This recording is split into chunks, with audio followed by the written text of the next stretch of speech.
Hello बच्चों, welcome back.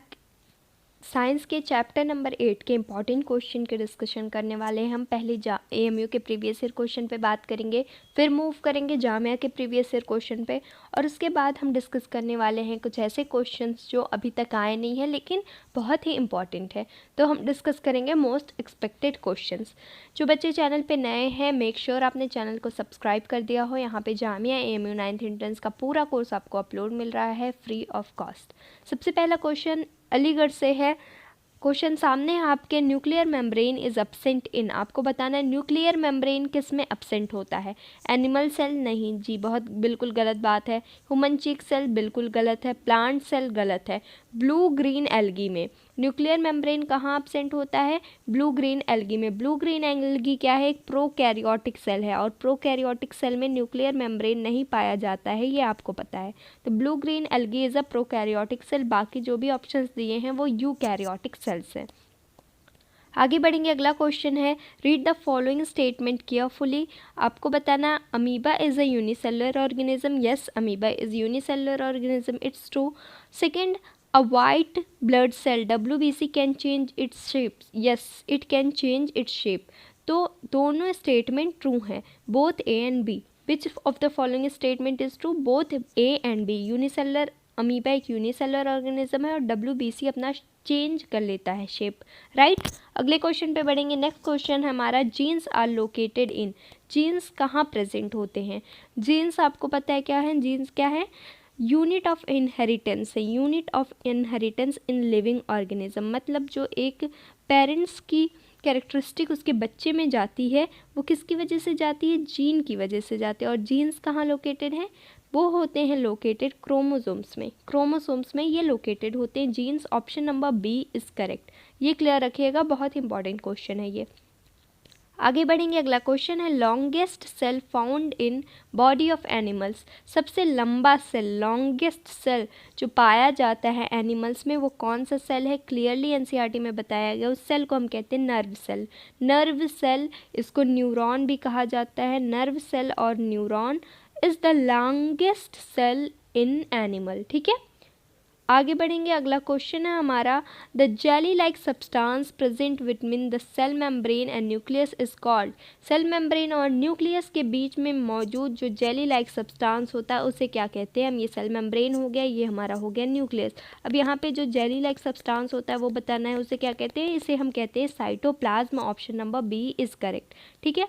अगले question पे बढ़ेंगे, अगला क्वेश्चन है, which of the following cell does not possess nuclear membrane. आपको बताना है किसमें न्यूक्लियर मेम्ब्रेन नहीं है। अभी मैंने आपको बताया न्यूक्लियर मेम्ब्रेन जिनमें नहीं होते हैं उसे हम कहते हैं प्रोकैरियोटिक सेल, ठीक है। और प्रोकैरियोटिक सेल का एग्जाम्पल क्या है? यहाँ पे प्रोकैरियोटिक सेल का एग्जाम्पल है blue green algae. Option number C. Blue green algae एक प्रोकैरियोटिक सेल है जिसमें न्यूक्लियर मेम्ब्रेन नहीं होता। अमीबा में होता है, चीक सेल में, अनियन सेल में, इन सब में न्यूक्लियर मेम्ब्रेन पाया जाता है क्योंकि ये यूकैरियोटिक सेल्स हैं। तो हमारा सही ऑप्शन है ऑप्शन नंबर सी। अगले क्वेश्चन पे बढ़ेंगे, अगला क्वेश्चन है, human red blood cells are formed mainly in bone marrow, ठीक है। ह्यूमन रेड ब्लड सेल जो है आरबीसी, वो कहाँ फॉर्म होते हैं? बोन मैरो में फॉर्म होते हैं। और इनका एवरेज लाइफ स्पैन कितना होता है? बेसिकली आपको ये बताना है। इनका एवरेज लाइफ स्पैन होता है 110 दिन से लेके 120 दिन के आसपास, ठीक है। तो यहाँ पे option number B is correct, 120 days. आपसे क्वेश्चन अगर पूछे लाइफ स्पैन ऑफ आरबीसी तो आप बताओगे 120 डेज, ऑप्शन नंबर सेकेंड, ठीक। अगले क्वेश्चन पे बढ़ेंगे, अगला क्वेश्चन है, all the living animals and many of the tiny organelles internal to cells are bounded by thin membrane. बात हो रही है किसकी? सेल मेम्ब्रेन की। जितने भी लिविंग सेल्स हैं वो किससे घिरे होते हैं? घिरे होते हैं सेल मेम्ब्रेन से। आपसे पूछ रहा है ये सेल मेम्ब्रेन जो है वो बेसिकली किससे बना होता है? सेल मेम्ब्रेन किससे कंपोज होता है? Option number A is correct, phospholipids. ये जो सेल मेम्ब्रेन्स होते हैं किससे बनते हैं? फॉस्फोलिपिड से बनते हैं। क्वेश्चन अगर दूसरे तरीके से पूछ लिया, cell membranes are formed by phospholipids, clear रखिएगा बात। सेल मेम्ब्रेन किससे बनते हैं? फॉस्फोलिपिड से। अगला क्वेश्चन है, इन यूकैरियोट्स, यूकैरियोट्स बताया मैंने, यूकैरियोट्स क्या होते हैं? जहाँ पे न्यूक्लियर मेम्ब्रेन प्रेजेंट होता है। न्यूक्लियर मेम्ब्रेन जो है आपका वो प्रेजेंट है, ठीक है। अब पूछ रहा है in eukaryotes all the space inside the cell membrane but outside nucleus is. Cell membrane और न्यूक्लियस के बाहर, कह रहा है सेल मेम्ब्रेन के अंदर और न्यूक्लियस के बाहर। ये हमारा न्यूक्लियस है, ये हमारा सेल मेम्ब्रेन है, सीएम लिख देते। इसके अंदर ये बीचों बीच जो स्ट्रक्चर है इसे क्या कहते हैं? इसे हमने अभी बताया, कहते हैं साइटोप्लाज्म। ये होता है jelly like structure. Option number C इसका करेक्ट है। अगला क्वेश्चन देखिएगा, the small spherical body inside the nucleus is called. थोड़ा ध्यान देना है यहाँ पे आपको कि न्यूक्लियस के बीचों बीच जो बॉडी होती है उसे क्या कहते हैं? ये हमारा न्यूक्लियस है, मान लो न्यूक्लियस के बीचों बीच एक स्फेरिकल बॉडी होती है, उसे कहा जाता है न्यूक्लियोलस, ठीक है। ऑप्शन नंबर सी जो है न्यूक्लियोलस, वो मौजूद होता है न्यूक्लियस के बीचों बीच। अगले क्वेश्चन पे बढ़ेंगे। अगला क्वेश्चन है which cell organelle act as a control centre. कौन सा सेल ऑर्गेनल कंट्रोल सेंटर होता है सेल का? न्यूक्लियस। न्यूक्लियस जो हमारा है वो कंट्रोल सेंटर ऑफ सेल होता है, हेड होता है ये सेल का न्यूक्लियस। तो कंट्रोल सेंटर कौन है? न्यूक्लियस है। Option number B is correct. अगले क्वेश्चन पे बढ़ते हैं। अगला क्वेश्चन है which of the following is prokaryote. फिर वही क्वेश्चन देख सकते हो कितना इंपॉर्टेंट है, आपको बताना प्रोकैरियोट कौन सा है। तीसरी बार है ये क्वेश्चन रिपीट हुआ है। प्रोकैरियोट कौन है? Blue green algae. Blue green algae क्या है? प्रोकैरियोट है, जिसमें न्यूक्लियर मेम्ब्रेन अब्सेंट होता है। न्यूक्लियर मेम्ब्रेन यहाँ पर अब्सेंट होता है, ये एक प्रोकैरियोटिक सेल है। अगले क्वेश्चन पे पढ़ेंगे plastids are found in. Plastid कहाँ फाउंड किए जाते हैं? सिर्फ प्लांट सेल में। Plastids are found only in plant cell. Option number A is correct. ये प्लास्टिड वही है जिसके अंदर क्लोरोप्लास्ट पाया जाता है। क्लोरोप्लास्ट का नाम सुना आपने? हाँ मैम सुना है। क्लोरोप्लास्ट यही प्लास्टिड में ही पाया जाता है। बात समझ में आई? तो ये प्लास्टिड जो होते हैं सिर्फ प्लांट सेल में पाए जाते हैं, एनिमल सेल में कोई प्लास्टिड मौजूद नहीं होता है। Nucleus is separated from cytoplasm by. Nucleus को साइटोप्लाज्म से कौन सेपरेट करता है? ये देखो, ये हमारा न्यूक्लियस हमने बना लिया छोटू सा, ये न्यूक्लियस हो गया। अब ये आपको पता है बड़ा सा सेल मेम्ब्रेन हो गया, सेल मेम्ब्रेन हमने बना लिया। अब कह रहा है यहाँ पे साइटोप्लाज्म है पूरा, ये साइटोप्लाज्म है, जेली लाइक सब्सटेंस, साइटोप्लाज्म बना लिया मैम हमने। अब आपने बताना है कि न्यूक्लियस को साइटोप्लाज्म से अलग कौन करता है। ये जो मेम्ब्रेन लगा होता है न्यूक्लियस पे, जिसको हम कहते हैं न्यूक्लियर मेम्ब्रेन, वही न्यूक्लियस को साइटोप्लाज्म से सेपरेट करता है। Nuclear membrane, option number D. अगले क्वेश्चन पे बढ़ते हैं। अगला क्वेश्चन है which of the following is non living part of cell. आपको बताना है कौन सा non living part of cell है। एक चीज़ मैं पहले बता दूं आपको, जो लिविंग पार्ट ऑफ सेल रहता है उसे हम कहते हैं प्रोटोप्लाज्म। क्या कहते हैं? प्रोटोप्लाज्म। अब आपने बताना है इन चारों ऑप्शन में से कौन सा पार्ट सेल का नॉन लिविंग है। वो है granules, option number A. Option number A सही है। ग्रेन्यूल्स जो होते हैं वो non living part of cell है। एक बार मैं आपको बता दूं और कौन कौन से non living part of cell होते हैं, जैसे वैक्यूल, वैक्यूल का नाम सुना होगा आपने, vacuole non living part of cell है। इस तरीके से granule non living part of cell है, ठीक है। फिर आपका आ जाता है सेल वॉल, जो प्लांट सेल में होता है, वो भी non living part of cell है, ठीक है। तो ये तीनों के नाम याद रखिएगा प्लीज़, अगर पूछ लेता है तो कंफ्यूज होने की ज़रूरत नहीं है। वैक्यूल नॉन लिविंग है, ग्रेन्यूल नॉन लिविंग है, और सेल वॉल जो होता है वो भी non living part of cell है, ठीक है। अगर आपसे क्वेश्चन पूछ ले living part of cell is called, तो आप बोल दोगे प्रोटोप्लाज्म। लिविंग पार्ट जो होता है सेल का उसको हम कहते हैं प्रोटोप्लाज्म। आपकी एनसीईआरटी बुक में क्लियरली दिया गया है। अगले क्वेश्चन पे पढ़ते हैं। अगला क्वेश्चन है the cell in human body that change its shape. वो सेल ह्यूमन बॉडी में जो अपना शेप चेंज करता रहता है, हमने डिस्कस कर लिया है। WBC वाइट ब्लड सेल्स जो होते हैं वो अपना शेप्स चेंज करते रहते हैं। एक और चीज़ जो मैं आपको एक्स्ट्रा इन्फॉर्मेशन बताती हूँ इन क्वेश्चंस के अलावा, उसको भी प्लीज़ ध्यान से सुना करिए। मैं वो इसलिए बताती हूँ कि वो दोबारा क्वेश्चन घुमा के रिपीट करके आपसे पूछ सकता है, तो बाकी बातें भी ध्यान से सुना करिए। सिर्फ क्वेश्चन पर फोकस करने की ज़रूरत नहीं है, बाकी चीज़ें भी सुना करिए। अगले क्वेश्चन पर बढ़ेंगे। Which component of cell is responsible for inheritance of organism character. ठीक है, इनहेरिटेंस के लिए कौन रिस्पॉन्सिबल होता है? इनहेरिटेंस का हमने देखा था, यूनिट ऑफ इनहेरिटेंस कौन होता है? जीन। और जीन कहाँ पाया जाता है? क्रोमोसोम में। तो आपको बताना है यहाँ पे चारों में से कौन इनहेरिटेंस के लिए रिस्पॉन्सिबल है? क्रोमोसोम है responsible. Option number D is correct. ठीक, आई होप आपको समझ में आ रहा होगा। आगे बढ़ते हैं, अगला क्वेश्चन है हमारा, the cell membrane, the cytoplasm and nucleus are included in. ये सेल मेम्ब्रेन, साइटोप्लाज्म और न्यूक्लियस क्या है? प्रोटोप्लाज्म है। ये तीनों की तीनों क्या है? लिविंग पार्ट ऑफ सेल हैं। क्या है? लिविंग पार्ट ऑफ सेल है। तो लिविंग पार्ट ऑफ सेल को मैंने अभी बताया क्या कहा जाता है? प्रोटोप्लाज्म कहा जाता है। Cell membrane, cytoplasm and nucleus, all three are protoplasm. I hope आपको क्लियर हो गया होगा। अगले क्वेश्चन पे पढ़ेंगे। अगला क्वेश्चन है, dash is called power house of cell. Power house of cell कौन होता है? Mitochondria. Option number C, mitochondria is called power house of cell. Mitochondria का काम है एनर्जी प्रोड्यूस करना। क्या काम है? ये एनर्जी प्रोड्यूस करने का काम करता है। अगर आपसे पूछ ले which cell organelle produces energy, तो आप क्या बोलोगे? माइटोकॉन्ड्रिया। बात समझ में आई? इसीलिए कहते हैं पावर हाउस ऑफ सेल। यहाँ से पावर जनरेट होता है, एनर्जी बनती है। Mitochondria produces energy. ओके, अगले क्वेश्चन पे पढ़ेंगे, dash is kitchen of cell. Kitchen of cell किसे कहते हैं? क्लोरोप्लास्ट को। Option number D, chloroplast is called kitchen of cell. क्यों? क्योंकि यहाँ क्लोरोप्लास्ट में खाना बनता है। ठीक, इसीलिए कहते से kitchen of the plant cell. Option number D is correct. अगले क्वेश्चन पे बढ़ेंगे। अगला क्वेश्चन है हमारा, dash is structural and functional unit of life. बहुत ही बेसिक सा क्वेश्चन। स्ट्रक्चरल और फंक्शनल यूनिट ऑफ लाइफ कौन है? Cell. Cell is structural and functional unit of life. Option number B is correct. Okay, अगले question पे बढ़ेंगे। अगला क्वेश्चन है, कंट्रोल यूनिट ऑफ सेल। मैंने बताया कंट्रोल यूनिट ऑफ सेल कौन होता है? न्यूक्लियस होता है। Option number A, control unit of cell या कंट्रोल सेंटर ऑफ सेल कौन है? न्यूक्लियस है। अब जामिया के क्वेश्चन डिस्कस कर लेते हैं जो इस चैप्टर से आए हुए हैं। फर्स्ट क्वेश्चन है, genes are located in. Genes आपको बताना है कहाँ मौजूद होते हैं? ये होते हैं क्रोमोसोम्स में। हम ऑलरेडी डिस्कस कर चुके हैं, एएमयू में भी ये क्वेश्चन पूछा जा चुका था। तो क्रोमोसोम्स में जीन्स लोकेटेड होते हैं। अगला क्वेश्चन हमारा, cells which lack nuclear membrane और। ये भी हम डिस्कस कर चुके हैं।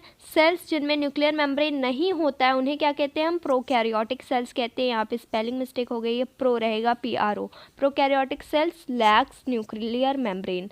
नेक्स्ट क्वेश्चन हमारा, cell was discovered by. Who discovered cell? Robert Hooke discovered the cell. ठीक है, कब डिस्कवर किया था? 1665 में डिस्कवर किया था सेल। तो Robert Hooke discovered the cell. अगले क्वेश्चन पे बढ़ेंगे, coloured organ cells which are found in plants only. यहाँ पे बताना है कि कलर्ड ऑर्गन जो सिर्फ प्लांट्स में पाए जाते हैं उन्हें क्या कहते हैं? हम उन्हें कहते हैं प्लास्टिड्स। मैंने आपको बताया है प्लास्टिड्स सिर्फ प्लांट सेल में पाए जाते हैं और ये कलर्ड होते हैं, वेराइटी ऑफ कलर होते हैं। लाइक क्लोरोप्लास्ट, क्लोरोप्लास्ट जो होता है वो ग्रीन कलर का होता है। इसी तरीके से और कई सारे पार्ट्स होते हैं प्लास्टिड के। आगे बढ़ेंगे, अगला क्वेश्चन है, चूज़ द करेक्ट स्टेटमेंट। आपको चूज़ करना है इन चारों में से कौन सा स्टेटमेंट करेक्ट है। चलिए एक एक स्टेटमेंट को रीड करते हैं। Ribosomes are located on chromosomes. गलत बात है भाई, राइबोसोम कब से क्रोमोसोम में आने लगे? Cell is located in nucleus. Cell is located in nucleus, उल्टी बात बोल रहा है। न्यूक्लियस सेल में लोकेटेड होता है, ना कि सेल न्यूक्लियस में लोकेटेड होता है। ऑप्शन सेकेंड भी गलत है। Chloroplast are located in nucleolus. Chloroplast जो होते हैं न्यूक्लियस में होते हैं। जी नहीं, बिल्कुल गलत बात है। क्लोरोप्लास्ट प्लास्टिड्स में होते हैं, हमने देखा। Cell membrane surrounds the cell. Cell membrane जो होता है सेल को घेर के रखता है, सराउंड करता है। ये सही है। Option number 4 is correct. सिर्फ 4 वाला ऑप्शन सही है, बाकी सारे के सारे गलत हैं। अगले क्वेश्चन पे पढ़ेंगे, which of the following statements are true for eukaryotic cell. आपको बताना है इन चारों में से कौन सा स्टेटमेंट यूकैरियोटिक सेल के बारे में सही है। पहला है, they do not have nuclear membrane. नहीं भाई साहब, यूकैरियोटिक सेल में न्यूक्लियर मेम्ब्रेन होता है। First option is wrong. They have well organised nucleus, बिल्कुल सही। यूकैरियोटिक सेल में अच्छा खासा ऑर्गेनाइज सजा धजा न्यूक्लियस होता है। फिर न्यूक्लियर मेम्ब्रेन होता है इनके पास, बिल्कुल सही बात है। Blue green algae are eukaryotic cell, नहीं मैम, ब्लू ग्रीन एल्गी तो प्रोकैरियोटिक सेल होते हैं। Option number 4 is wrong. तो यहाँ पे सेकंड और थर्ड सिर्फ सही है। ऑप्शन देखते हैं, ऑप्शन नंबर बी यहाँ पे सही है, जिसमें second and third he correct है। ठीक है, ऑप्शन नंबर बी यहाँ पे हमारा सही है। अगले क्वेश्चन पे बढ़ेंगे। The number of nuclei present in zygote is, बहुत ही ज़्यादा confusing question, one of the most confusing question. अलग अलग जगह पे अलग अलग आंसर्स आपको मिलेंगे, बट फोकस इस पे करिए कि मैं क्या बता रही हूँ आपको। आपको पता है जाइगोट कब बनता है? एक ओवा होता है, ओवा क्या? एग सेल, फीमेल का एग सेल, ध्यान से सुनना क्वेश्चन सारे। और एक होता है स्पर्म सेल, स्पर्म सेल किस में होता है? मेल में। जब ये स्पर्म और ओवा आपस में मिलते हैं आपस में, तो ये बनाते हैं जाइगोट। क्या बनाते हैं? जाइगोट। बात समझ में आई? जाइगोट कैसे बनता है? जब स्पर्म और ओवा आपस में मिलते हैं तब बनता है जाइगोट। अब देखो, ये एग एक सेल है, ये स्पर्म एक सेल है, ठीक है। अब ये दोनों जब आपस में मिलते हैं तो ये दोनों अलग अलग सेल जो थे मिलके क्या होते हैं? मिलके आपस में मिलते हैं तो सिंगल बन जाते हैं। बात समझ में आ रही है? स्पर्म और ओवा आपस में मिलके एक सिंगल न्यूक्लियस बना लेते हैं। ये दोनों अलग अलग सेल थे, लेकिन जब आपस में फ्यूज़ होते हैं तो एक सिंगल न्यूक्लियस बना लेते हैं। तो यहाँ पे ऑप्शन नंबर 1 इज़ करेक्ट। बहुत जगह आपको 2 दिखेगा, कंफ्यूज होने की बिल्कुल ज़रूरत नहीं है। जाइगोट में कितने न्यूक्लियाई होते हैं? 1 होता है, क्योंकि स्पर्म और ओवा के 2 अलग अलग जो न्यूक्लियस थे जाइगोट बनने के बाद वो एक हो जाते हैं। ठीक है, अगले क्वेश्चन पे बढ़ेंगे। अगला क्वेश्चन है the cell which can change its shape. कौन सा सेल अपना शेप चेंज कर सकता है? अमीबा भी चेंज कर सकता है, WBC भी चेंज कर सकता है। Both of these is correct, option number C. ठीक है, अगला क्वेश्चन है in which year cell was discovered by Robert Hooke. Robert Hooke ने सेल को कब डिस्कवर किया था? 1665 में, ऑप्शन नंबर फर्स्ट। अगला क्वेश्चन है the egg of a hen is single cell. आपको बताना है क्या hen का एग जो होता है सिंगल सेल है या मल्टी सेलर है? Option number A is true. जो अंडा होता है मुर्गी का वो सिंगल सेल्ड होता है, यूनिसेलर होता है। ठीक है, बात क्लियर रखना, ये मत सोचना इतना बड़ा है अंडा तो वो मल्टी सेलर होगा, वो सिंगल सेल्ड ही होता है। चलिए अगले क्वेश्चन पे मूव करते हैं। Which of the following is unicellular. इन तीनों में से यूनिसेलर कौन सा है? पैरामीशियम यूनिसेलर है, अमीबा यूनिसेलर है, क्लेमिडोमोनास भी यूनिसेलर है। तो option number 4 is correct, all of this. Next question है the amoeba pushes out one or more finger like projections called. जो अमीबा में फिंगर लाइक प्रोजेक्शन होता है उसे क्या कहते हैं? उसे कहा जाता है स्यूडोपोडिया। इसका दूसरा नाम है स्यूडोपोडिया का फॉल्स फीट। ठीक है, याद रखना, pseudopodia is also known as false feet. अगर क्वेश्चन पूछ लिया तो छोड़ के नहीं आना बच्चों। ठीक, अमीबा में फिंगर लाइक प्रोजेक्शंस होते हैं, उन्हें हम कहते हैं स्यूडोपोडिया। इसी से वो खाना खाता है, इसी से वो एक्सक्रिएशन करता है, इसी से वो चलता है। ठीक है, तो इसको स्यूडोपोडिया को फॉल्स फीट कहा जाता है इन जनरल इंग्लिश लैंग्वेज। अगला क्वेश्चन है muscle cells are. Muscle cell का शेप क्या होता है? स्पिंडल शेप होता है, NCERT की बुक में दिया गया है। ये जो स्फेरिकल है, RBC रेड ब्लड सेल जो होते हैं वो स्फेरिकल शेप होते हैं। अगर आपसे पूछ लें नर्व सेल कैसे होते हैं, नर्व सेल्स, तो वो होते हैं ब्रांच्ड। ठीक है, कैसे होते हैं? ब्रांच्ड। यही वो नर्व सेल्स हैं जो longest cell in human body हैं। ठीक है, बात समझ में आई? RBC का शेप कैसा होता है? स्फेरिकल होता है, NCERT में दिया हुआ है, मैं बता रही हूँ, ध्यान से सुनना। नर्व सेल क्या होते हैं? ब्रांच्ड होते हैं। और मसल सेल किस शेप के होते हैं? स्पिंडल शेप के होते हैं। अगले क्वेश्चन पे बढ़ेंगे। अगला क्वेश्चन है the part of the cell which gives shape and rigidity to plant cell is. Plant का वो पार्ट, सेल का वो पार्ट जिसकी वजह से शेप मिलता है प्लांट सेल को, प्लांट सेल को शेप मिलता है, उसे क्या कहते हैं? उसे कहते हैं सेल वॉल।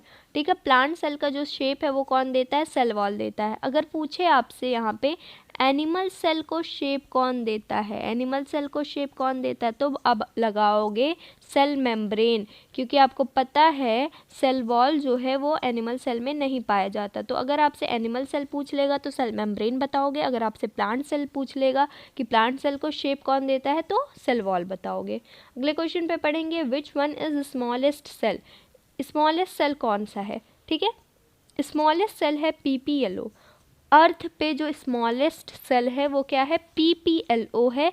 इसी PPLO को कहा जाता है माइकोप्लाज्म। क्या माइकोप्लाज्म और PPLO दोनों सेम है, दोनों एक ही के नाम है। तो माइकोप्लाज्म और PPLO अभी के लिए आप इतना जानो कि दोनों सेम के नाम है। तो अगर आपसे पूछे स्मॉलेस्ट सेल कौन सा अर्थ में, तो माइकोप्लाज्म बोल देना, या फिर आंसर में PPLO है ऑप्शन में तो PPLO लगा देना। अगले क्वेश्चन पे बढ़ेंगे। साइज़ एक बार बता देती हूँ। साइज़ जो होता है माइकोप्लाज्म का मतलब PPLO का, वो होता है almost 0.2 to 0.3 micrometer. 0.2 to 0.3 micrometer size को ध्यान रखिएगा। अगले क्वेश्चन पे बढ़ेंगे। Which is the largest cell in world, इस दुनिया में सबसे बड़ा सेल कौन सा है, वो है ऑस्ट्रिच का अंडा। NCERT में दिया हुआ है। तो ostrich egg is largest cell in the world. ठीक, अब इसका साइज़ देख लेते हैं। साइज़ इसका जो होता है NCERT में तो आपको ऐसे दिया हुआ है 170 mm इंटू 130 mm।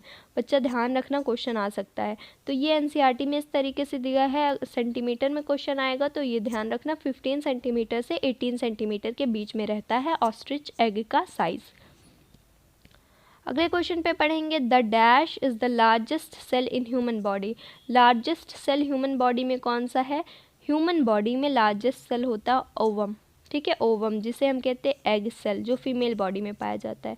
देखिए मैं आपको हर तरीके से क्वेश्चन कवर करा रही हूँ कि एक भी क्वेश्चन छूटे ना, ऐसा ना हो कि एग्जाम में कुछ आ जाए और आपको पता ना रहे। तो मैं हर तरीके से करती हूँ, प्लीज़ आप फोकस से ध्यान से सारी चीज़ों को याद कर लिया करें। 30 मिनट 40 मिनट की वीडियो रहती है और ऑलमोस्ट आपका सारा चैप्टर कवर हो जाता है इन वीडियोज़ में।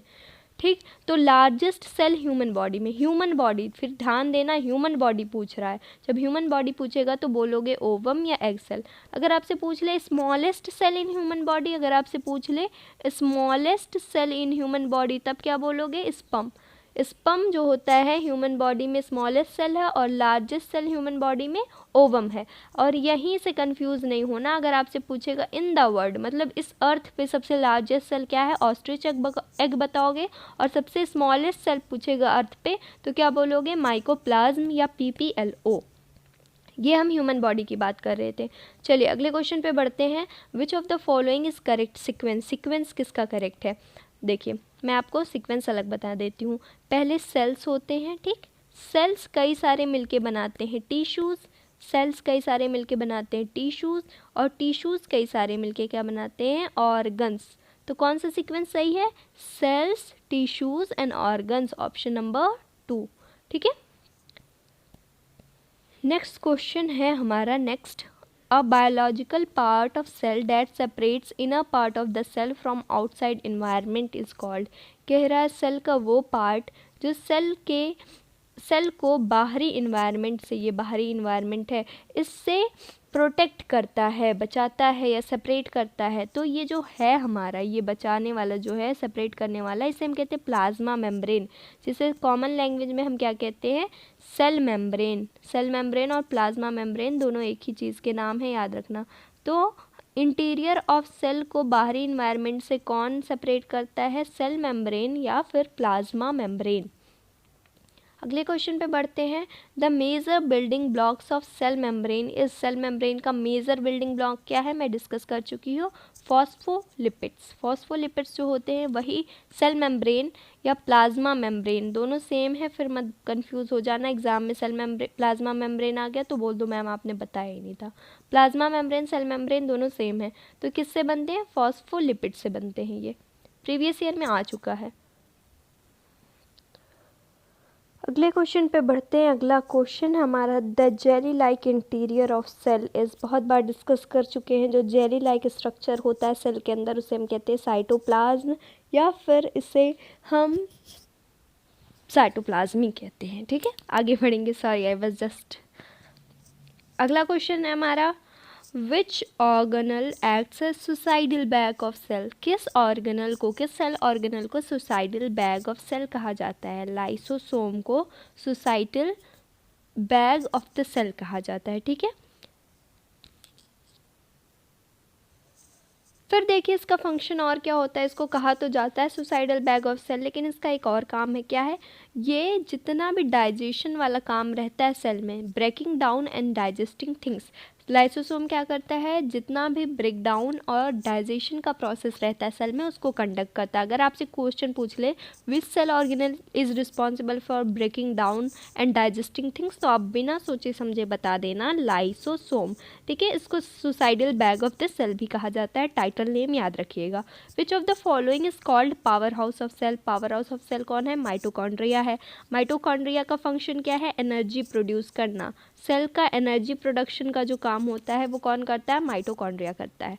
ठीक है, आगे बढ़ेंगे। अगला क्वेश्चन है which part of cell makes protein, कौन सा पार्ट होता है सेल का जो प्रोटीन बनाता है, राइबोसोम। इसको दूसरे तरीके से पूछ सकते हैं, which part of cell does protein synthesis. अगर आपसे पूछ ले प्रोटीन सिंथेसिस कौन करता है तब भी बताओगे राइबोसोम, कंफ्यूज होने की ज़रूरत बिल्कुल नहीं है। नेक्स्ट क्वेश्चन है हमारा where ribosome is usually located in plant and animal cell, ribosomes कहाँ लोकेटेड होते हैं, राइबोसोम्स लोकेटेड होते हैं ऑन द एंडोप्लाज्मिक रेक्टिकुलम। ये याद रखिएगा, कॉन्सेप्टम से ये क्वेश्चन उठाया मैंने, थोड़ा इंपॉर्टेंट लगा।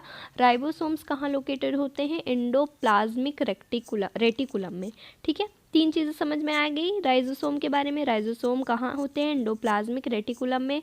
राइबोसोम का काम क्या है, प्रोटीन सिंथेसिस है। ठीक, अगला क्वेश्चन है which part of plant serve to process package and export of protein.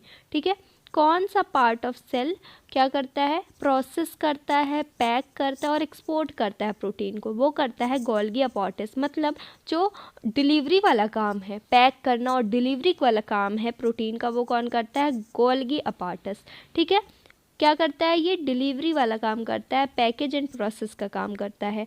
इसको हम कहते हैं, इस गोल्गी अपार्टस को, it serves as intracellular highway. अगर आपसे क्वेश्चन पूछे which cell organelle serve as intracellular highway, तो आप बताओगे गोल्गी अपार्टस। ठीक है, अगले क्वेश्चन पे मूव करते हैं। अगला क्वेश्चन है हमारा dash is called the living substance of the cell, किसे लिविंग सब्सटेंस कहते हैं, प्रोटोप्लाज्म को। मैं कई दफ़ा पहले भी बता चुकी हूँ। ठीक है, नेक्स्ट क्वेश्चन है हमारा name a cell organelle found only in plant cell, कौन सा सेल ऑर्गेनल सिर्फ प्लांट सेल में पाया जाता है, प्लास्टिड। ठीक है, प्लास्टिड देखा ना हमने, सिर्फ प्लांट सेल में पाया जाता है। ये कलर्ड ऑर्गेनल होता है, जैसे ग्रीन कलर का क्लोरोप्लास्ट और किसी और कलर का कुछ और।